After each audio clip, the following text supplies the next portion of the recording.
Wah, Pak Ustadz tampaknya hari ini ada sedikit beda nih Pak Ustadz. Ya, hari ini saya lagi nggak di rumah, jadi ini di tempat Oh, di kantor rumah Vicky. Kebetulan malam ini oh, lagi ada jadwal di rumah Vicky, jadi sekalian. Makanya oh, backgroundnya nih iya iya. lebih lebih ustadz daripada Wah, biasanya. Jadi karena ini di teknologi kandangnya Ustadz. ustadz ini emang kandangnya Waduh, ustadz di sini. berarti di sana itu banyak yang ahli-ahli ilmu banyak banyak nih Pak Ustadz lagi berkumpul nih Pak Ustadz ya. Insya Allah banyak. Nah, Pak Ustadz, jalan-jalan ke Cisarua. Udah Apa 2 minggu nih kita nggak berjumpa nih. Jadi Pak Ustadz kemarin, jujur kemarin saya ada berhalangan hadir. Dan hari ini saya juga sebagai MC cadangan ketiga, mewakili teman-teman saya yang mungkin sekarang lagi ada berhalangan pekerjaan atau mungkin sekarang lagi di garis depan mendukung Indonesia versus Thailand, Pak Ustadz. Mungkin juga Oh, saya masih belum tahu juga. Tapi hari ini saya juga, iya, iya. iya kan nanti hari ini sama Thailand nih Pak Ustadz, nih kan lagi seru nih. Kira-kira menang apa gimana nih? Tapi buat teman-teman atau sahabat-sahabat uh, yang hari ini online buat belajar bersama, alhamdulillah, masya Allah, semoga nanti ilmunya akan bisa diserap dan bisa dimanfaatkan untuk diri sendiri maupun di-share ke saudara maupun ke kayak teman-teman lain. Oke, untuk memulai sesi kali ini, saya serahkan langsung ke Pak Ustadz. Monggo Pak Ustadz. Ya, bismillahirrahmanirrahim. Alhamdulillahirabbil alamin. Nahmaduhu wa nasta'inuhu wa nastaghfiruh. Allahumma salli wa sallim wa barik ala sayyidina Muhammadin amma ba'du. Teman-teman yang dirahmati Allah. Assalamualaikum warahmatullahi wabarakatuh. Jadi kita lanjutkan apa yang sudah kita bahas di pertemuan sebelumnya. Pertemuan sebelumnya kita bahas tentang hukumnya dan beberapa syarat kurban yang disebutkan dari kitab Al-Muqaddimah Al-Hadramiyah waktu itu ya. Nah, pada pertemuan kali ini kita lanjutannya yaitu membahas tentang waktu, distribusi, dan juga kesunahan. Kita akan bahas itu. Pertama dari sisi waktu. Kata ini dari kitab Matan Abi Syuja. Matan Abi Syuja itu matan takrib kalau orang banyak bilang. Jadi disebutkan waktu zabhi dan waktu menyembelih itu min waktu salatil idi ila ghurubi syamsi min akhir ayyamit tasyrik. Waktu menyembelih itu waktunya dari selesai salat Idul Adha maksudnya sampai terbenam matahari di hari ketiga, hari terakhir hari tasyrik. Jadi hari ke-13. Nah, ini penting nih ya teman-teman karena sekarang nih kita sedang ada perbedaan. Dan perbedaan ini menjadi sangat masif sekali ya sekarang. Saya nggak tahu kenapa bedanya tuh nyanter banget, padahal beda kayak gini nih udah terjadi beberapa kali. Ya mungkin kan kalau Mas Dimas sempat ngerasain Menteri Agamanya Maftuh Basyuni ya, dulu sempat tuh. Maftuh Basyuni itu malah pernah beda seingat saya 2 kali. Lukman Hakim sekali, sekarang Yakut sekali. Yang belum pernah beda tuh Surya Dharma Ali waktu itu. Surya Dharma Ali nggak lama jadi Menteri Agama, tentu ketangkep kan dia. Diganti nama Lukman Hakim. Jadi maksud saya perbedaan gini nih udah sering nih, udah beberapa kali terjadi khusus Idul Adha gitu ya. Nah, saya bilang kalau buat saya nggak ada masalah. Orang yang mau ngikut hisab pemerintah ya silakan, mau ngikut hisab ormas silakan. Cuman bagi teman-teman yang ingin mengikuti hisabnya pemerintah, Idul Adha itu tanggal 10, dan ternyata masjid yang dia titip kurbannya Idul Adhanya tanggal 9, itu harus mesen tuh. Mesen kepada panitia untuk tidak menyembelih hewan kurbannya lebih dulu. Karena mereka tuh panitia tuh cuman ketitipan, jadi wakil. Yang kurban nih kita. Sedangkan kita belum Idul Adha, kita lebarannya besok. Kalau itu kurban kita dipotong sekarang, berarti itu kurban dipotong belum waktunya. Padahal waktu kurban itu min waktu sholatil idi, dari waktu setelah sholat id sampai terbenam matahari gitu. Maka pastikan tuh ya, jadi teman-teman yang mungkin punya pandangan berbeda dengan masjid di mana dia nitip kurbannya, pastikan bahwa kurbannya itu disembelih di waktu di mana dia berlebaran. Nah, beberapa teman yang jadi pengurus masjid juga sempat nanya, Ustadz kita mau lebarannya tanggal 9, ikut Muhammadiyah. Lalu kalau tanggal 9 kita potongnya tanggal 9 juga apa gimana? Saya bilangin ikut tanggal 9 nggak apa-apa, tapi potong hewan kurbannya tanggal 10. Mempertimbangkan beberapa pekurban yang mungkin di antara mereka lebarannya tanggal 10. Karena kalau dipotong hari itu ada beberapa yang belum lebaran kan jadi kurbannya jadi nggak sah. Gitu ya. Kambing dia jadi nggak sah, yang patungan sapi juga nggak sah. Jadi 1/7 itu 7/7-nya harus di hari yang sama lebarannya. Kalau di hari yang beda begitu ya kagak sah. Artinya pastikan lebih enak tanggal 10 begitu. Jadi teman-teman yang dirahmati Allah, waktu menyembelih itu setelah sholat Id begitu sampai terbenam matahari di hari tanggal 13. Artinya kalau teman-teman mau kurban, ternyata hari ini belum punya duit, sampai hari lebaran pertama belum punya duit, tunggu aja nanti lebaran kedua ada duit beli. Atau lebaran ketiga juga nggak apa-apa, karena waktu menyembelih 4 hari. Ya ini 5, ini 4 begini. 10, 11, 12, 13. 10 Zulhijjah, 11 Zulhijjah, 12 Zulhijjah, 13. Nah, hari akhirnya hari 13 ba'da asar. Artinya kalau nanti udah terbenam matahari, udah nggak boleh. Jadi istilahnya maksud saya tidak perlu harus di hari pertama. Saya nih ya, pengalaman saya waktu saya masih, kalau waktu bujang kan saya tinggal sama orang tua. Orang tua saya itu di Tegal Alur, tahu gak Tegal Alur? Tegal Alur Cengkareng, Kalideres. Orang tua saya tuh punya ATM Gedor, tahu gak ATM Gedor?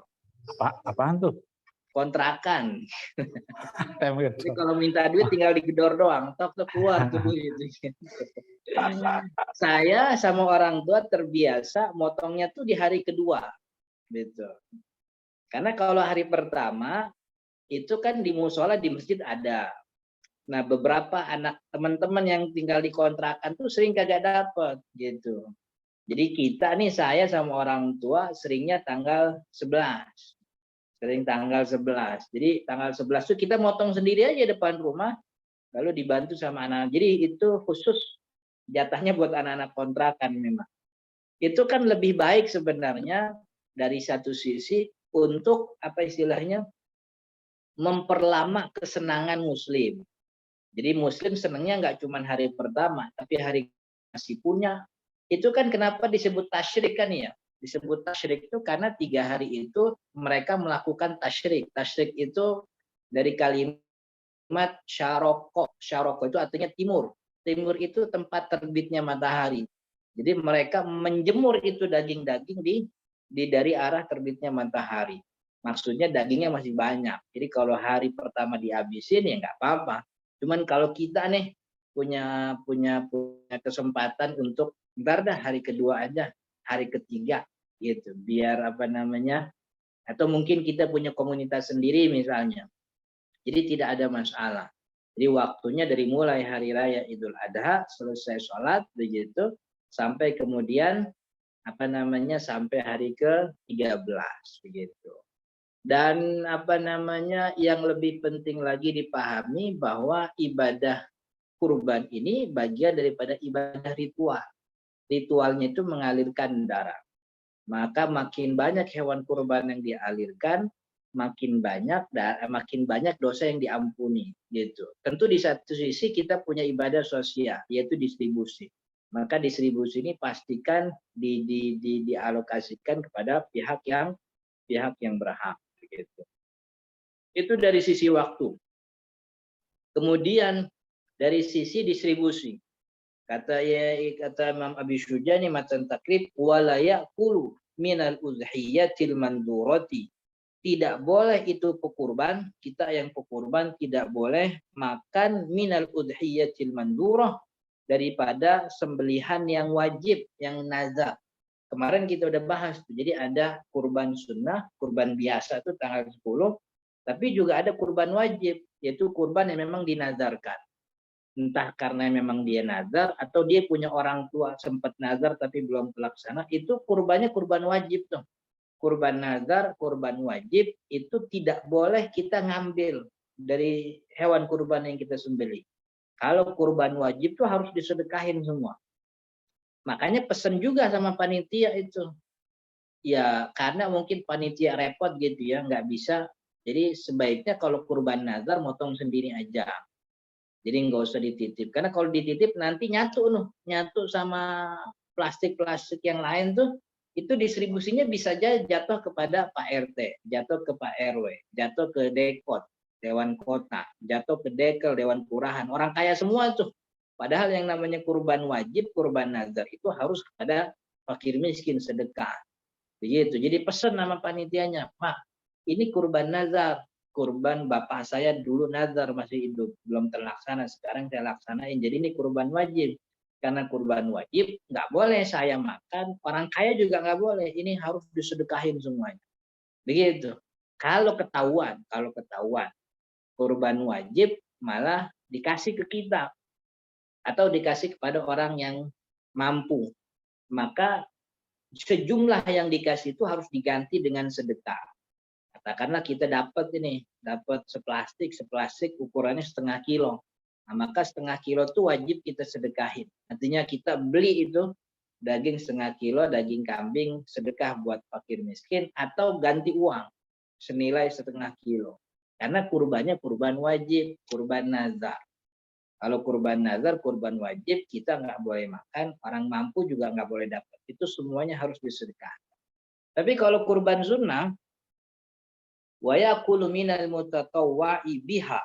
Dan kalau kurbannya sunnah, dia boleh makan. Berapa bagian yang boleh dimakan dari kurban yang sunnah? Kurban yang sunnah itu kurban biasa nih 10 Dzulhijjah. Berapa yang boleh dia makan? Ada 3 opsinya. Pertama, dia boleh makan setengah. Setengah dia makan pekurban, setengahnya buat sedekah. Opsi yang kedua, sepertiga. Sepertiga dia ambil, sepertiga dia sedekah, sepertiga lagi buat hadiah orang-orang yang mampu. Kemudian yang ketiga adalah disedekahkan semuanya, cuman dia ngambil sedikit saja. Sekiranya 1-2 genggaman untuk ngambil berkahnya saja. Begitu. Ini namanya distribusi yang ideal. Jadi pertama dibagi setengah-setengah, setengah untuk dia dan keluarganya, setengah juga banyak tuh ya. Kalau satu kambing yang ukuran 30 kilo, itu bisa dapat 70 plastik tuh biasanya tuh. 70 plastik. Jadi dia 35 plastik buat sedekah. Ini yang pertama. Yang kedua dibagi sepertiga. Sepertiga buat dia, sepertiga buat orang miskin, sepertiga lagi buat tetangga-tetangga yang mampu.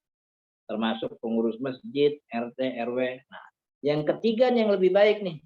Dia makan cuma 1 genggam, 2 genggam aja, sesuap 2 suap, sisanya semuanya disedekahin. Begitu. Sisanya disedekahin. Dan insya Allah nih ya, kalau saya lihat nih teman-teman Fitya nih, tipe orang yang kalau kurban udah nggak bakal nungguin kupon. Karena di beberapa tempat begitu, dia kurban tapi dia juga minta kupon, rasanya kurang.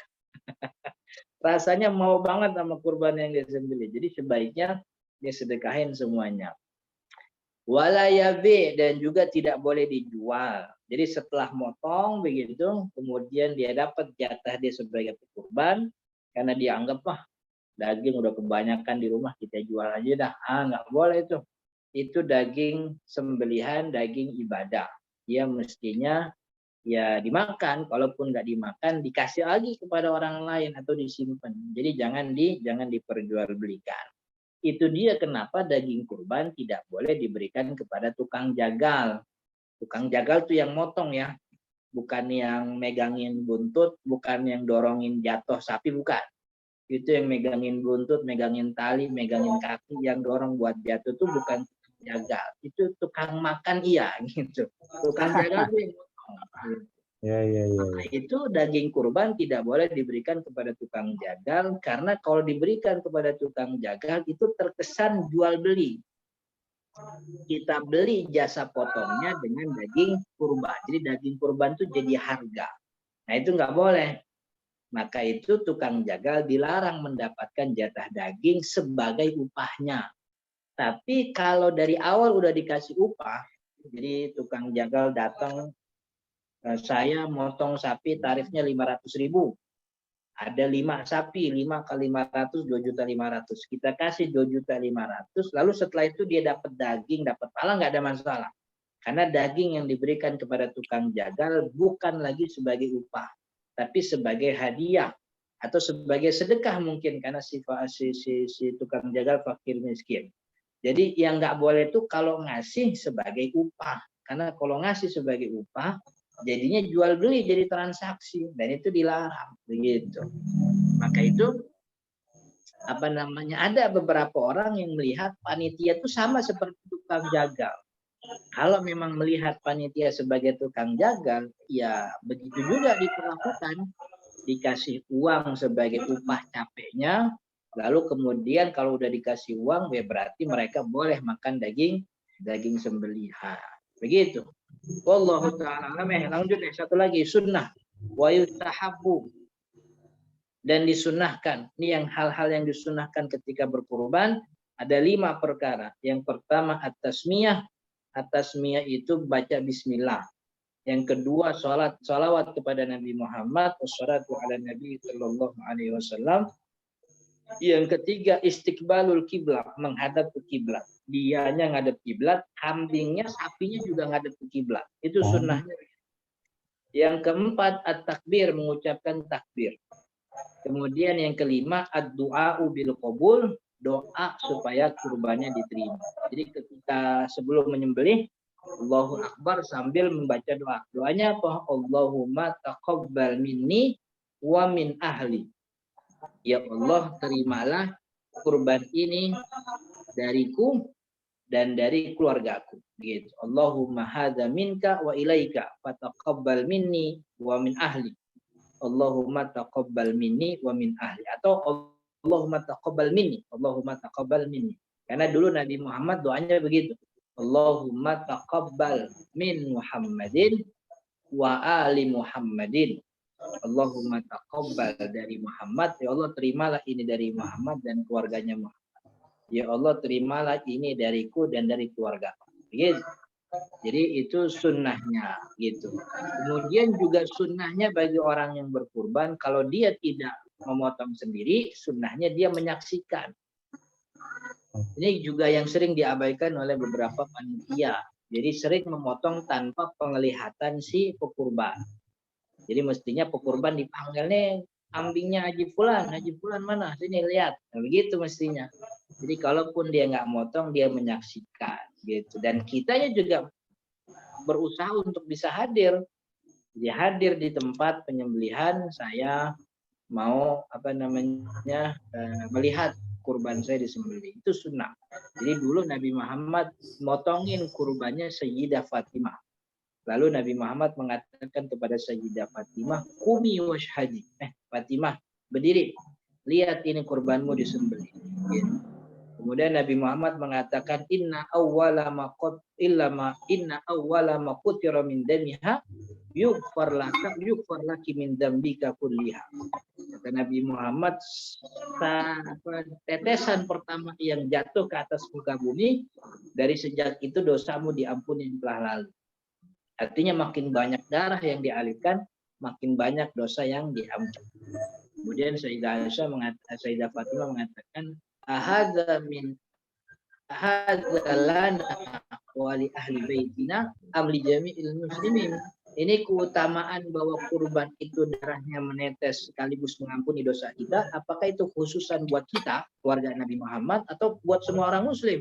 Kata Nabi Muhammad, hadza lana wa li jami'il muslimin. Ini keutamaannya untuk orang kita semua, orang muslim, bukan cuma keluarga Nabi.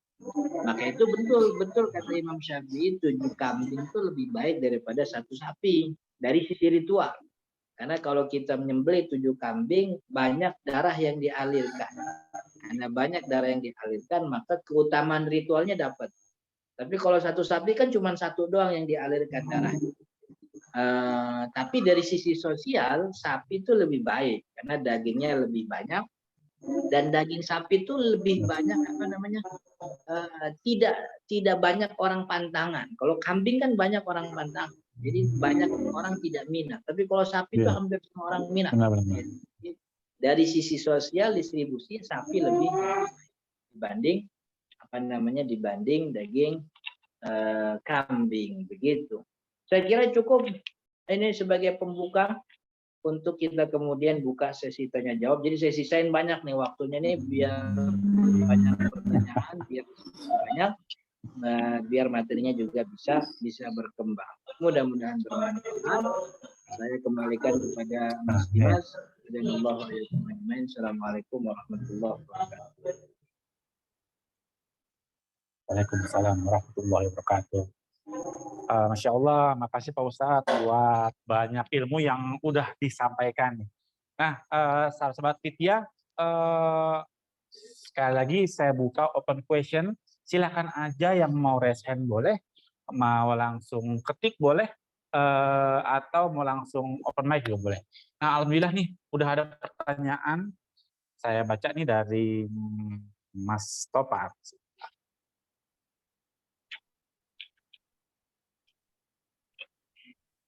Assalamualaikum Pak Ustadz, tadi diberitahukan mengenai kurban sapi, di mana ketujuh orang harus sama dengan Idul Adha. Bagaimana jika tidak dapat memastikan hal tersebut? Terima kasih. Ya, kalau memang kita tidak bisa memastikan, maka pilih hari yang semuanya pasti lebaran. Pilih hari yang semuanya lebaran. Kalau kita pilih hari tanggal 9 nih, tahun ini gitu ya, kalau kita pilih hari tanggal 9, ada kemungkinan di antara 7 orang itu yang lebarannya hari Minggu, gitu. Maka sebaiknya pilih hari Minggu. Kalau hari Minggu semuanya pasti lebaran. Yang lebaran hari Minggu ya emang hari Minggu, yang lebaran hari Sabtu, hari Minggu kan juga bagian daripada hari yang mana orang boleh menyembelih gitu. Jadi kalau tidak bisa memastikan, pilih hari yang sekiranya aman dari perdebatan. Dalam arti kalau kita milih hari Ahad, hari Sabtu, jangan-jangan di antara 7 orang nih ada yang hari Minggu kan begitu. Tapi kalau kita milih hari Minggu atau hari Senin, aman semuanya.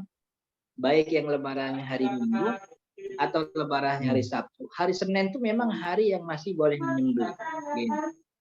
Jadi kalau kita panitia, maka itu tadi silahkan, gak ada masalah buat sholat Id hari Sabtu berjamaah ramai, tapi penyembelihannya ditunda sampai hari Ahad. Sebagaimana tahun kemarin ya, tahun kemarin itu kalau nggak salah lebaran Idul Adhanya hari Jumat. Karena hari Jumat 2 tahun yang lalu kalau nggak salah ya, 2 tahun yang lalu hari Jumat lebarannya. Karena lebarannya hari Jumat, mepet waktunya, maka orang-orang menyembelihnya hari Sabtu tuh. Nah, itu menjadi menjadi hari yang aman karena hari Ahad ini atau hari Senin adalah hari di mana semua orang boleh menyembelih. Gitu. Oke. Pak Ustadz, ini ada lanjutan pertanyaan lagi nih Pak Ustadz. Pak Ustadz, kalau kita nggak bisa mengatur waktu penyembelihan yang dilakukan panitia, bagaimana ya Pak Ustadz? Soalnya Gimana? Bagaimana apabila kita nggak bisa mengatur waktu penyembelihan yang dilakukan panitia? Karena kan mungkin saya tambahin Pak Ustadz, mungkin kan kita nggak tahu apakah semuanya aware tentang hal ini, atau misalnya kita nggak penyalurannya nggak ke masjid, mungkin ke pihak ketiga kayak misalnya ke donasi atau mungkin ke luar negeri Pak Ustadz gitu. Iya, syarat utama sah kurban itu kan punya kemampuan, artinya dia bisa beli sekaligus dia niat dari dalam hati bahwa ingin berkurban dengan nilai uang tersebut. Kehadiran dia di tempat penyembelihan itu bukan syarat, itu sunnah, anjuran begitu. Anjurannya hadir. Kalaupun nggak hadir nggak apa-apa, ya nggak apa-apa, karena yang penting syaratnya uangnya udah dibayar, niatnya juga sudah keluar. Ibaratnya sholat fardu zuhur itu yang penting 4 rakaat. Di rumah, di tempat kerja, atau di stasiun sah, itu yang penting 4 rakaat. Cuman 4 rakaat ini kan lebih baik kalau dilakukan di masjid berjamaah. Dari mulai jalan ke masjidnya berpahala. Kan ya, ketemu orang di masjid salaman berpahala, silaturahmi. Abdi sholat zikir, walaupun di rumah biasanya nggak zikir, cuman kalau berjamaah kan jadi kagak enak sama kiri kanan tuh. Akhirnya gara-gara kiri kanan zikir, kita ikut zikir, berpahala lagi. Setelah zikir biasanya langsung pergi, kita jadi ba'diyah. Gara-gara apa? Gara-gara kiri kanan ba'diyah kan gitu. Setelah ba'diyah ternyata ada ustadz yang ngasih tausiah. Akhirnya kita duduk iktikaf di masjid, dapat keutamaan lagi. Kalau sholat di rumah kan enggak. Sholat di rumah tuh assalamualaikum udah megang HP. Kalau nggak megang HP nonton ikan di akuarium kan gitu. Itu maksud saya begitu. Kurban itu yang penting ada duit buat beli kambing, kemudian muncul niat dalam hati, selesai sah kurbannya. Kita nggak nonton nggak ada masalah. Cuman kan keutamaannya jadi kurang. Afdolnya tuh kalau kita melihat kambingnya, kita pegang-pegang, kita bawa. Kita bawa kemudian kita sembelih. Kalau kita nggak sembelih, ya kita minimal ngelihat. Ketika ngelihat itu kan ada takbir yang dibaca, kita ikut takbir, kan begitu. Ada darah yang dialirkan, kita melihat, menyaksikan. Kemudian ada daging yang distribusikan, kita juga melihat. Itu kan apa istilahnya mukamilah. Penyempurna yang membuat kurban itu pahalanya makin jadi lebih besar gitu. Ya cuman itu tadi itu standar antara standar sah dan sempurna. Kalau sah ya sah walaupun kagak melihat. Tapi akan sangat lebih banyak pahalanya dan nambah pahala kalau dia hadir begitu. Oke? Ya. Gimana Mbak Citra? Apakah sudah cukup? Kalau misalnya belum cukup, nanti bisa langsung ditambahin di chat ya Mbak Citra. Saya lanjut lagi Pak Ustadz ya. Assalamualaikum Pak Ustadz, izin menanyakan hukum orang berkurban di Idul Adha, padahal orang tersebut belum menunaikan akikah untuk anak-anaknya. Wah, cakep nih pertanyaan. Itu pertanyaan sejuta umat itu. Pertanyaan yang semua orang nanya di hari raya Idul Adha. Hukum kurban dengan akikah itu sama-sama sunnah. Maka ketika dua kesunahan berada pada satu waktu yang sama, dua kesunahan itu bertemu pada waktu salah satunya, dahulukan sunnah yang memang datang waktunya. Gitu. Dari ketika hari Idul Adha, kesunahan yang utama itu menyembelih kurban. Dalam hadis kan gitu, ma'amila banu adam khairan min iraqati dami yauman nahri. Atau kama qala sallallahu alaihi wasallam. Tidak ada amal ibadahnya anak Adam yang lebih baik, yang lebih dicintai oleh Allah di hari penyembelihan kecuali kurban. Maka ketika kita punya kemampuan bertepatan dengan hari raya Idul Adha, maka dahulukan kurban. Tapi belum akikah Ustaz. Tidak ada syarat kalau mau kurban harus akikah dulu. Jadi kedua-duanya adalah sama-sama sunnah. Artinya kurban tidak ada syarat harus akikah. Sebagaimana akikah tidak disyaratkan kurban. Jadi dua hal itu bukan syarat yang disyaratkan, jadi berbeda. Dua-duanya sama-sama sunnah, maka ketika bertemu ini kemampuan kita cuma bisa beli satu kambing buat akikah atau kurban, tergantung waktunya. Kalau waktunya pas datang Idul Adha, bagusnya kurban. Tapi kalau udah lewat Idul Adha, kan nggak mungkin kurban. Nah, maka akikah, kan begitu. Jadi tinggal disesuaikan waktunya. Ya syukur-syukur gara-gara kita kurban nanti dapat duit lagi bisa beli kambing, kan ya? Amin, benar. Kalau untuk pertanyaan selanjutnya, Mbak Nimas Ayu silahkan. Ada yang resen, Mbak. Silahkan Mbak Ayu. Ya, terima kasih. Langganan ya Pak Ustadz tiap minggu bertanya. Assalamualaikum Pak Ustadz. Assalamualaikum warahmatullahi. Pak Ustadz, kalau misalnya ternyata kita tidak berkesempatan untuk berkurban tahun ini, kira-kira ada amalan apa nggak yang untuk mengobati hati yang nggak bisa berkurban pada saat Idul Adha? Itu yang pertama. Yang kedua, kalau misalnya ternyata nih kita niatnya nggak akan kurban nih, uangnya nggak cukup, ternyata pada saat hari ke-12 Zulhijjah dia menerima kelebihan rezeki terus dia mau kurban, beli kambingnya saat itu juga tanggal 12 terus langsung motong itu bisa gitu. Apakah bisa atau tidak kayak gitu? Terima kasih Pak Ustadz. Assalamualaikum warahmatullahi wabarakatuh. Warahmatullahi wabarakatuh. Pertama, banyak ibadah selain berkurban. Dari mulai hari Arafah itu, pertama dia bisa melakukan puasa. Artinya kalau nyari ibadah yang seimbang dengan kurban kan tentu kagak ada, gitu. Nggak bisa juga diganti zikir, gitu. Kan nggak aci, orang capek-capek ngumpulin duit beli kambing, dia cuma bisa diganti sama zikir, kan kagak aci tuh kalau kata orang kampung ya. Gue capek-capek ngumpulin duit bisa diganti sama kayak zikir. Kalau gitu mah zikir aja. Jadi tidak ada ibadah yang mengimbangi itu. Jadi harus memang dengan berkurban. Nah, bagi orang-orang yang tidak mampu kan tentu tidak harus merasa kurang ibadah, karena memang kesunahan kurban ditujukan kepada yang mampu. Di luar berkurban banyak ritual ibadah yang sangat agung. Pertama, hari raya kurban atau 10 awal Dzulhijjah itu termasuk hari paling baik dalam hari sepanjang tahun. Maka gunakan beribadah. Nah, ibadah yang dianjurkan tentu pertama puasa di hari Arafah, hari tanggal 9. Selain puasa, di hari Arafah itu kan hari terbaik doa. Nabi Muhammad mengatakan afdalu doa Arafah, kan gitu. Doa yang paling baik itu adalah doa di hari Arafah. Jadi ketika kita nggak mampu berpuasa atau nggak mampu berkurban, manfaatkan hari Arafah untuk berdoa. Kan itu waktu sebaik-baiknya berdoa. Dan juga waktu sebaik-baik berzikir. Dan zikir yang paling baik dilakukan di hari Arafah adalah La ilaha illallah wahdahu la syarikalah lahul mulku wa lahul hamdu yuhyi wa yumit wa huwa ala kulli syai'in qadir. Itu zikir yang paling baik yang dijalankan oleh Nabi Muhammad di hari Arafah. Zikir yang biasa kita baca, la ilaha illallah wahdahu la syarikalah lahul mulku wa lahul hamdu yuhyi wa yumit wa huwa ala kulli syai'in qadir. Kalau nanti masuk di hari Arafah, kita juga ada kesunahan takbiran. Takbiran ada di setiap selesai sholat fardu. Dari mulai ba'da subuh hari Arafah tanggal 9, jadi setelah sholat fardu, assalamualaikum warahmatullahi wabarakatuh, assalamualaikum warahmatullahi wabarakatuh, sunnahnya takbiran.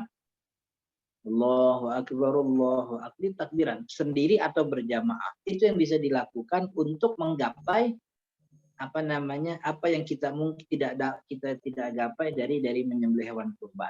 Kemudian di hari rayanya kata Allah dalam surat Al-Hajj, wa may yu'azzim sya'airallah fa innaha min taqwal qulub.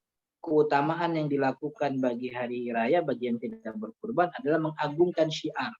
Salah satu bentuk mengagungkan syiar adalah hadir di hari raya. Hadir di hari, artinya hadir di tempat sholat Id.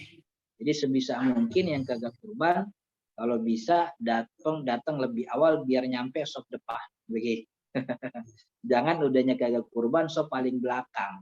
Imam gak kedengeran. Sekalinya sholat takbir, mestinya takbir 7 kali, dia malah ruku tuh kan.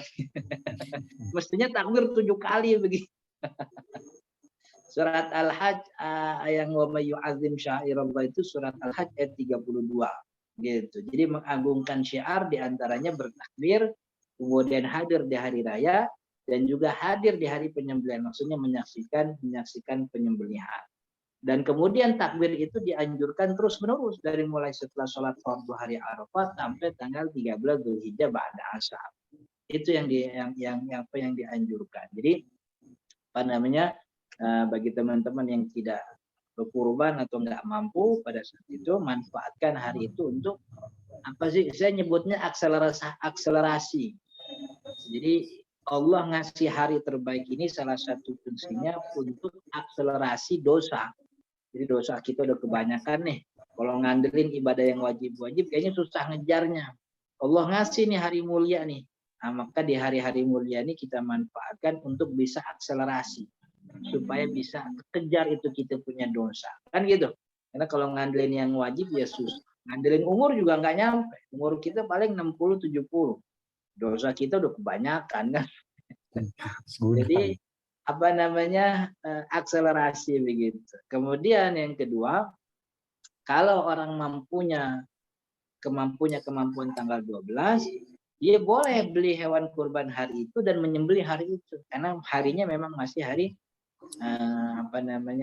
hari penyembelihan, gak ada masalah. Tapi sebelumnya dia udah potong kuku, potong rambut. Jadi potong kuku, potong rambut itu larangannya mulai ketika muncul keinginan. Ketika muncul keinginan sampai hari penyembelihan. Muncul keinginannya tanggal berapa? Tanggal 9, tanggal 8 belum, tanggal 10 belum, tanggal 11 belum, tanggal 12 baru muncul keinginan. Nah, dari situ kemudian ada kesunahan nggak potong kuku, potong rambut sampai hari penyembelihan. Gitu. Jadi orang yang punya kemampuannya tanggal 11 silakan, tanggal 12 boleh, tanggal 13 juga nggak apa-apa. Jadi untuk apa istilahnya memperpanjang keriaan kalau bahasa orang kampung, memperpanjang keriaan orang setempat dapat daging mulu kan begitu. Kan ya kita sih bagi yang mampu makan daging sih ya biasa, pagi-pagi sarapan sate lontong itu daging ayam, dan siang makannya soto sapi daging juga, malam makannya nasi bebek daging juga lah.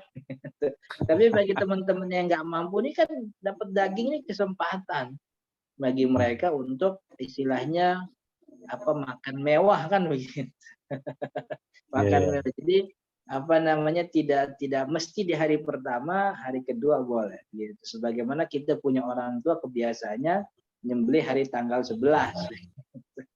Oke. Ya Pak Ustadz. Pak Ustadz, ini saya ada sedikit pertanyaan nih Pak Ustadz nih. Jadi kalau dulu itu kan saya sama orang tua saya biasanya itu kan kalau nyari kambing itu cocok-cocokan Pak Ustadz ya, ngelihat kambingnya, nih kambing senyum apa enggak nih, dikasih makan mau enggak, ini cocok nih kambing ini buat ini nih, buat kurban. Nah setelah itu saya nggak tahu sih udah dipertanyain asal di sesi sebelumnya apa enggak Pak Ustadz, cuman pengen tanya aja. Ternyata berapa tahun kemudian tuh saya dikasih tahu kalau misalnya hukum pada saat untuk berkurban itu nggak boleh ditawar Pak Ustadz.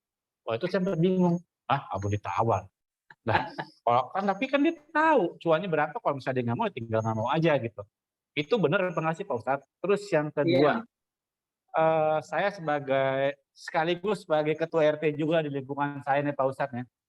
Ini biasa kan dapat dikasih kertas siapa aja orang-orang yang akan dikasih nih.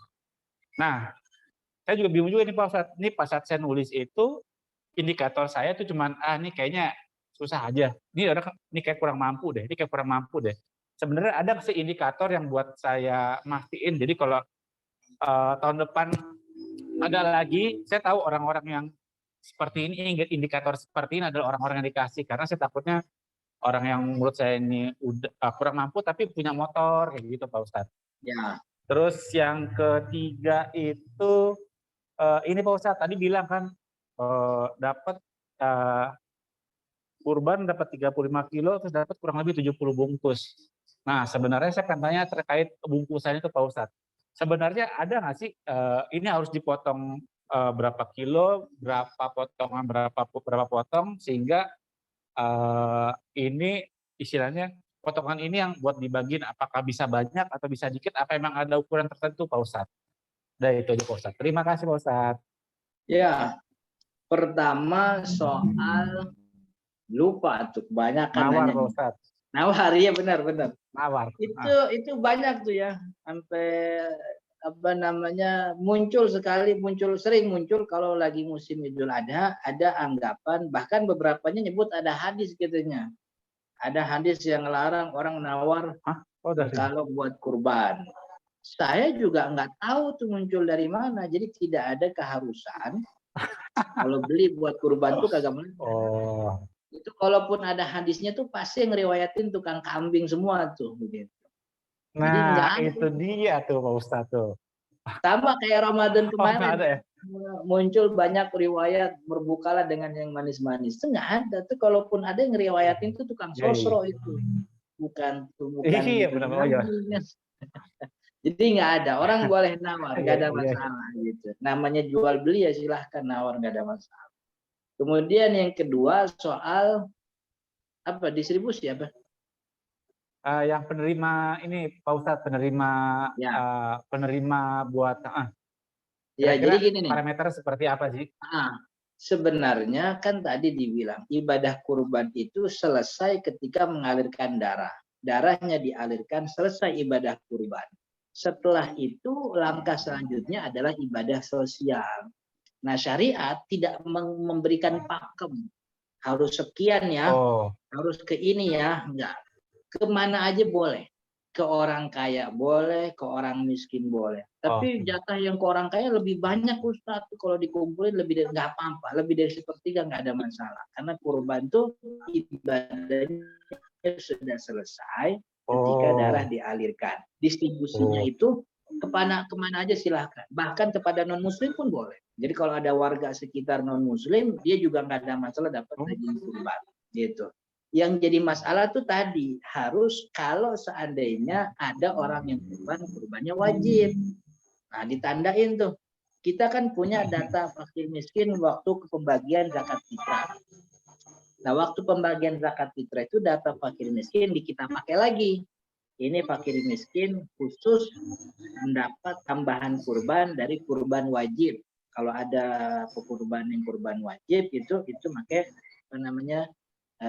Ini kepada khusus fakir miskin. Jadi distribusi kepada siapa saja nggak ada masalah, termasuk orang mampu. Hanya saja kalau kurbannya wajib, pastikan penerimanya juga adalah fakir miskin. Kalau kurbannya wajib gitu ya.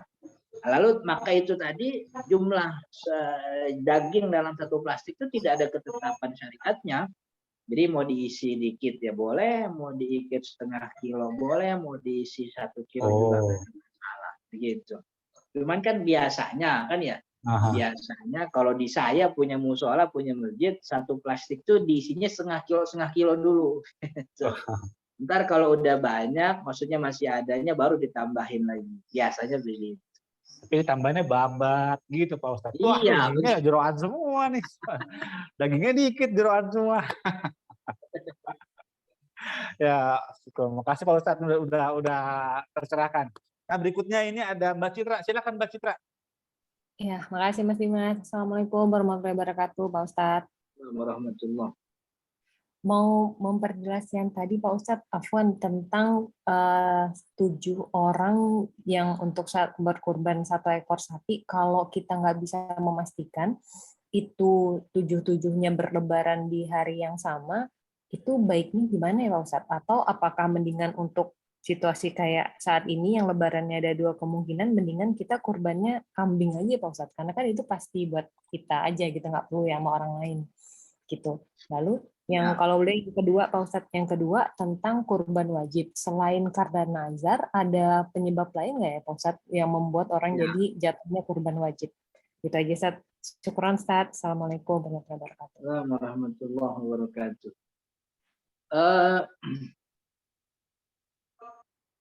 Kalau 7 orang itu tidak bisa dipastikan, jadi nggak ada masalah penyembelihan itu, apa artinya nggak ada masalah patungan, cuman sembelihnya di hari keduanya.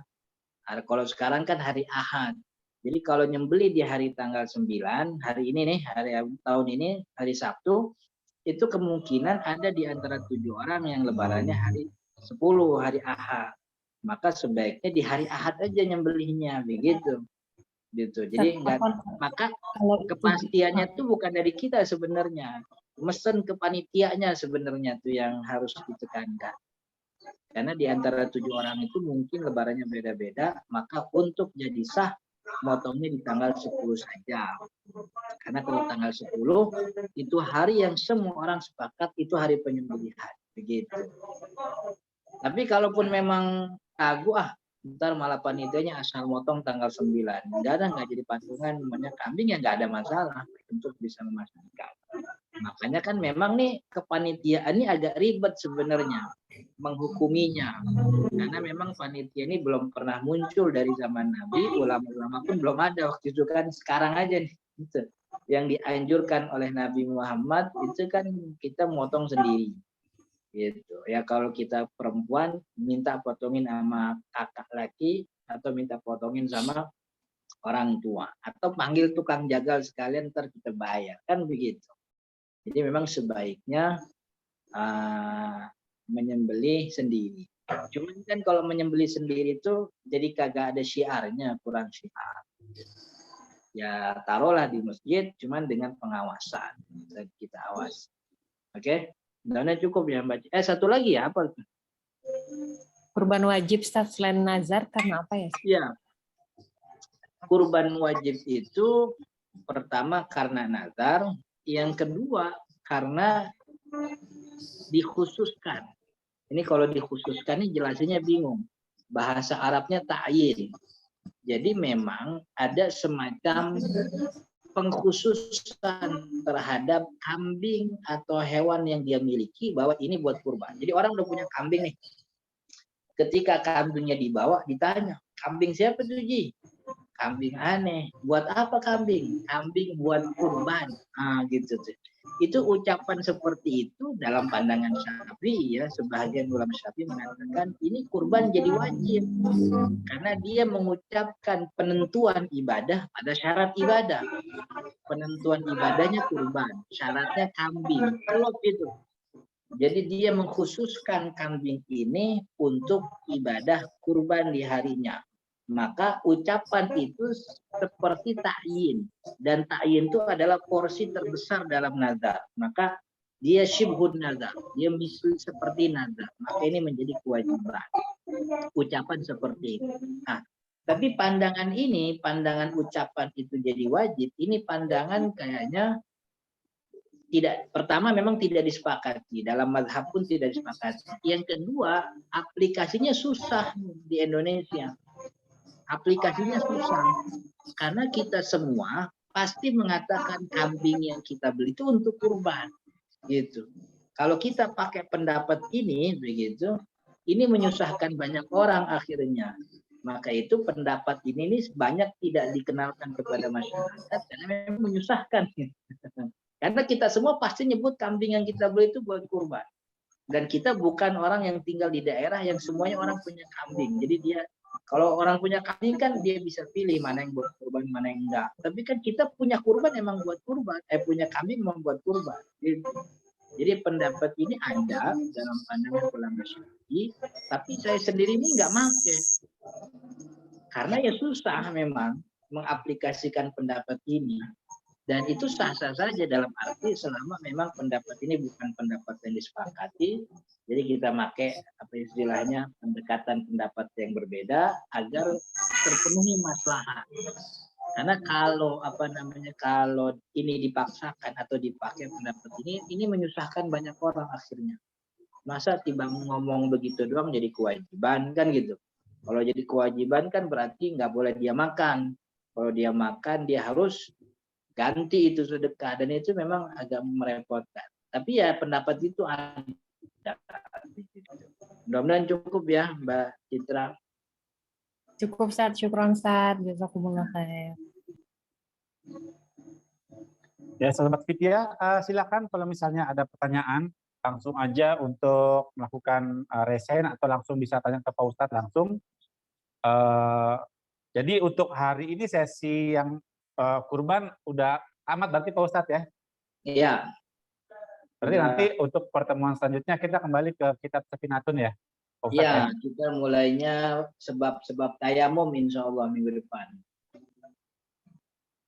Sekali lagi sahabat-sahabat Fitya, silakan kalau misalnya ada pertanyaan langsung aja ditanyakan ke Pak Ustadz, nanti akan dibantu jawab. Pak Ustadz, kalau misalnya ini ada masalah nggak sih Pak Ustadz apabila yang dikasih hasil dari kurban itu diperjualbelikan gitu Pak Ustadz? Itu sebenarnya masalah nggak sih Pak Ustadz? Misal contohnya dia dapat misalnya taruh dia dari golongan orang tidak mampu Pak Ustadz, dapat kambing, Mas Pak kambing nih, jual aja deh buat anak sekolah. Nah kalau kayak gitu sebenarnya ngapa nggak sih Pak Ustadz? Ya.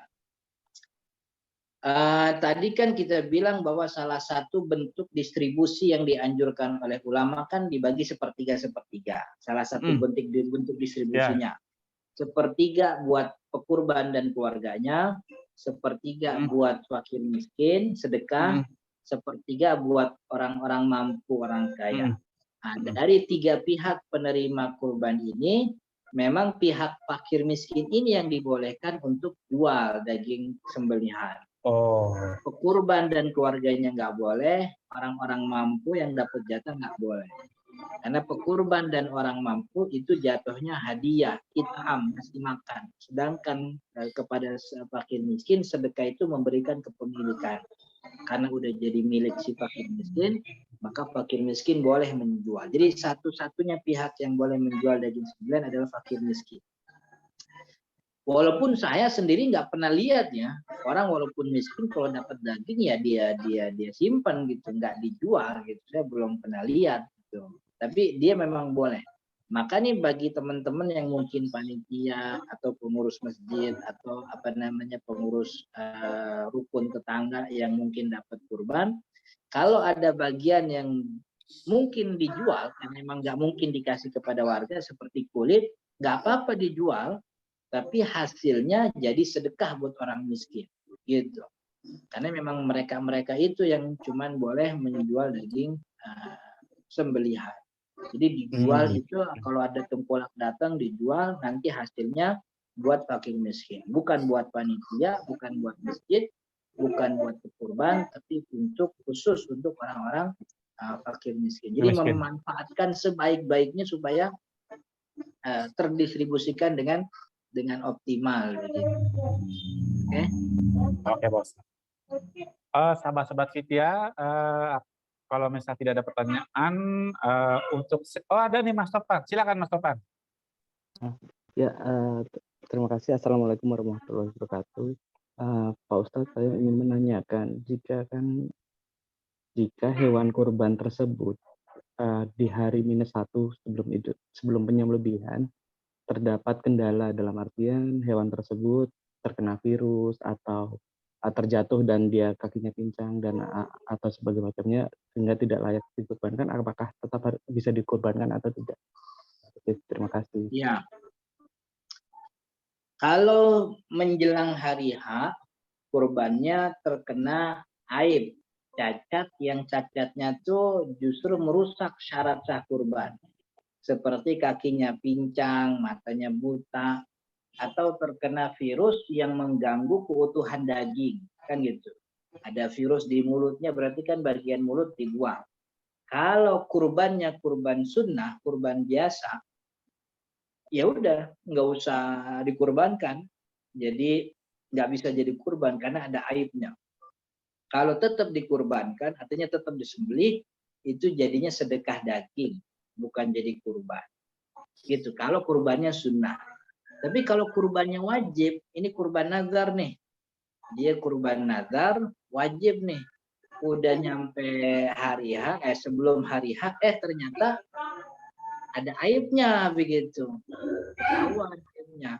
Maka si pekurban yang kurban wajib itu harus mengganti. Mengganti dengan hewan yang sama, artinya semisal, atau diganti dengan sedekah. Sekarang kalau nyari kambing udah susah lagi waktu segini. Udah ganti aja makan sedekah. Sedekahnya berapa? Senilai kambing yang tadi. Karena kambing yang nggak bisa dikurbankan karena ada aib, maka dan ini kurban wajib, maka dia harus ganti dengan sedekah. Sedekahnya berapa ya? Senilai itu. Kurbannya berapa kemarin harganya? Harganya 4 juta. Ya 4 juta dia sedekah kepada fakir miskin. 4 juta tuh boleh dikasih 1 miskin, atau boleh dikasih 5 miskin, 10 miskin, berapapun yang penting 4 juta dia sedekahin. Begitu. Jadi antara apakah pekurban itu kurban wajib atau kurban sunnah. Begitu. Oke. Semoga bantu menjawab Mas Topan. Teman-teman lain ada yang mau bertanya? Kalau misalnya ada, saya berikan satu pertanyaan terakhir. Silakan. Oke, kalau misalnya nggak ada teman-teman, untuk sesi hari ini akan ditutup sampai saya tutup pertanyaannya dan kita terima kasih buat Pak Ustadz udah banyak ngasih beberapa penjabaran tentang kurban ini ya. Harapannya juga mungkin teman-teman yang di sini bisa berkurban tahun ini dengan lebih baik lagi dibanding tahun-tahun sebelumnya. Amin. Amin. Ya. Dan harapan juga teman-teman juga bisa, misalnya ingin refresh lagi, nantinya teman-teman bisa langsung menyaksikan di channel YouTube, jadi search saja Vidya Masa, nanti bisa diketik lagi, atau mungkin tahun depan kita ada sesi tanya jawab lagi juga boleh kepada Pak Ustadz. Nah, karena memang waktu sudah menunjukkan 9.15, kurang lebih sudah hampir 1 jam. Terima kasih buat teman-teman semua, dan mohon dibantu Pak Ustadz untuk penutupnya. Ya, kita tutup sama-sama dengan baca surat Al-Fatihah. Mudah-mudahan apa yang kita pelajari jadi nambah ilmu sekaligus nambah pahala. Amin. Serta menambah keberkahan buat kita semua. Dan mudah-mudahan kita berdoa Allah menyembuhkan teman-teman, keluarga kita, kerabat kita yang sedang dalam keadaan sakit. Allah memberikan kecukupan kepada mereka yang sedang kekurangan. Allah juga memberikan kemudahan serta jalan keluar bagi orang yang sedang kesusahan. Al-Fatihah.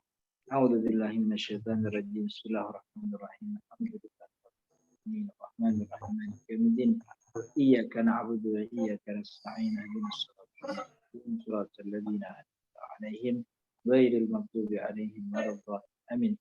Allahumma shalli 'ala sayyidina Muhammad wa 'ala ali sayyidina Muhammad.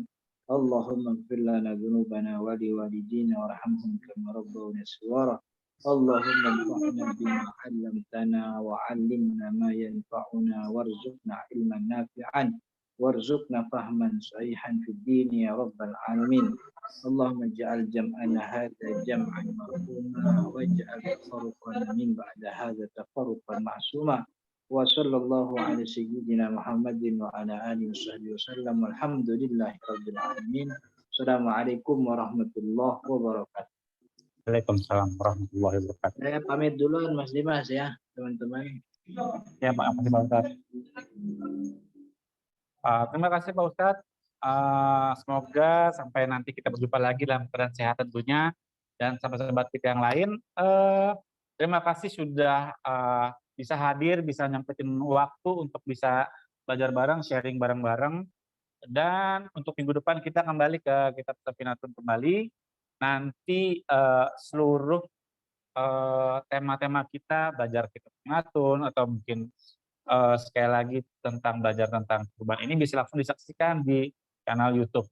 Jadi harapan kami juga teman-teman juga sehat-sehat semua sampai dengan kurbannya juga bisa diterima dengan baik dan pelaksanaan juga dengan baik pula.